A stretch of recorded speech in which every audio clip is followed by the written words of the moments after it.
হুল্লোড় থামাও বন্ধুরা, এসে গেছে তোমাদের সেই বন্ধু যাকে এক পলক দেখলেই বনের সব পশুরা মাথা নিচু করে সম্মান জানায়।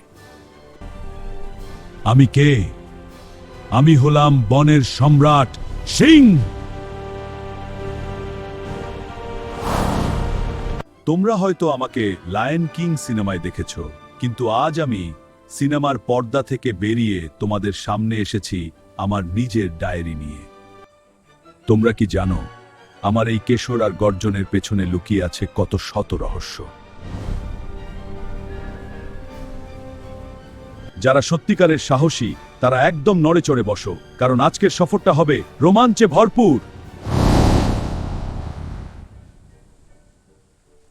বন্ধুরা, তোমরা কি জানো বাঘের পর বিড়াল পরিবারের সবচেয়ে বড় সদস্য কে? একদম ঠিক, সেটা আমি। বন্ধুরা, তোমরা কি জানো বাঘের পর বিড়াল পরিবারের সবচেয়ে বড় সদস্য কে? একদম ঠিক, সেটা আমি। আমাদের মূলত দুটি বড় পরিবার আছে।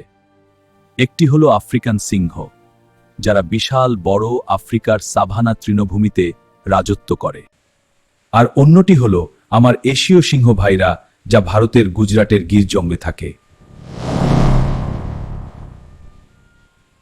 বাঘের সাথে আমাদের একটা বড় পার্থক্য আছে। বাঘ একা থাকতে ভালোবাসে, আর আমরা একা নই, বরং বিশাল এক দল বেঁধে থাকি, যাকে বলা হয় প্রাইড।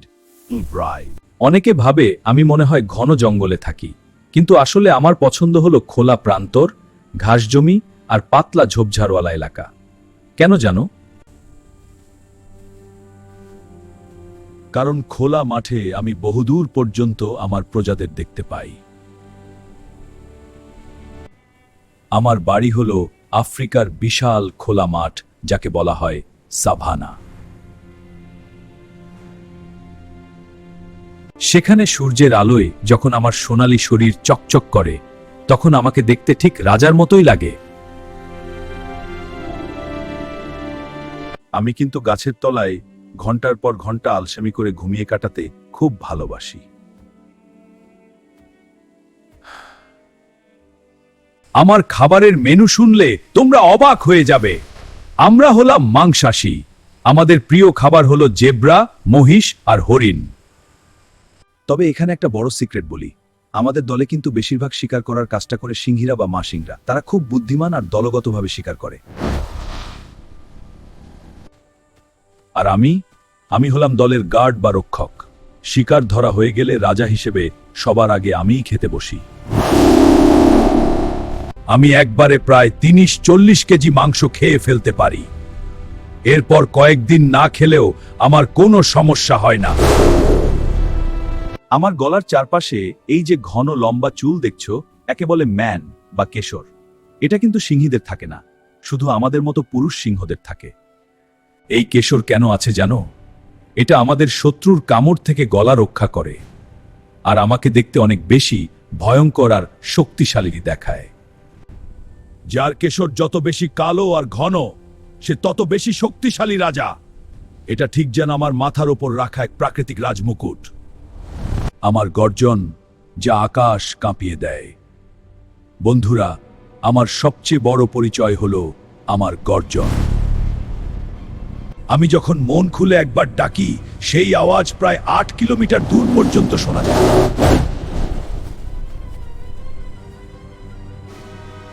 জানো তো, আমি অকারণে গর্জন করি না। আমি যখন গর্জন করি, সাবধান, এই এলাকাটা আমার, এখানে কেউ ঢোকার চেষ্টা করো না। আমার গলার হাড়ের গঠন এমন যে আমি চাইলে মাটির নিচ থেকে আকাশ পর্যন্ত কাঁপিয়ে দিতে পারি। আমি কেন বনের রাজা? আমি শুধু শিকারী নই, আমি হলাম এই প্রকৃতির ভারসাম্য রক্ষাকারী এক বীর। Population control. আমি যদি না থাকতাম, তবে তৃণভোজী প্রাণীদের সংখ্যা এত বেড়ে যেত যে তারা সব ঘাস খেয়ে মরুভূমি বানিয়ে দিত। আমি তাদের সংখ্যা ঠিক রাখি।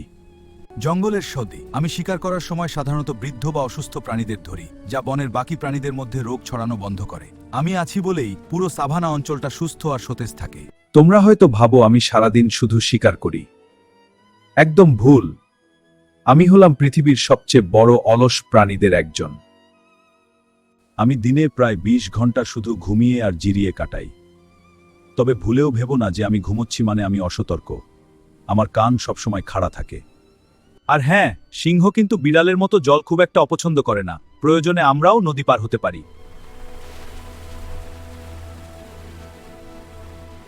আর হ্যাঁ, সিংহ কিন্তু বিড়ালের মতো জল খুব একটা অপছন্দ করে না। প্রয়োজনে আমরাও নদী পার হতে পারি।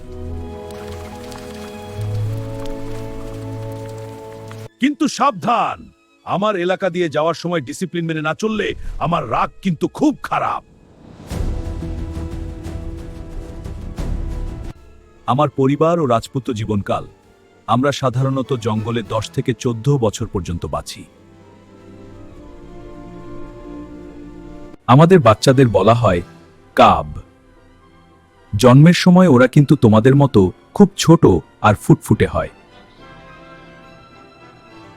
মজার ব্যাপার হলো, আমাদের বাচ্চারা কিন্তু একসাথে অনেকগুলো মা সিংহের দুধ খেয়ে বড় হতে পারে। ছোটবেলায় ওরা একে অপরের সাথে মারামারি খেলা করে শিকার করা শেখে।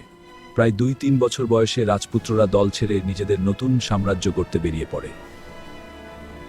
সিং হওয়া মানে শুধু গায়ের জোর নয়, সিং হওয়া মানে হলো সাহস আর একতা।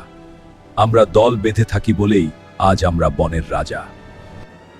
আমি তোমাদের একটা কথাই বলবো, বড় হয়ে তোমরাও সিংহের মতো সাহসী হবে এবং সবসময় নিজের পরিবার আর বন্ধুদের আগলে রাখবে। তো ছোট্ট বন্ধুরা, বনের রাজার ডায়েরি শুনে কেমন লাগলো? আশা করি তোমরা সিংহের জীবন নিয়ে অনেক নতুন কিছু শিখলে। ভিডিওটা ভালো লাগলে সবার সাথে শেয়ার করো। এখন আমি চললাম একটু বিকেলের ঘুম দিতে।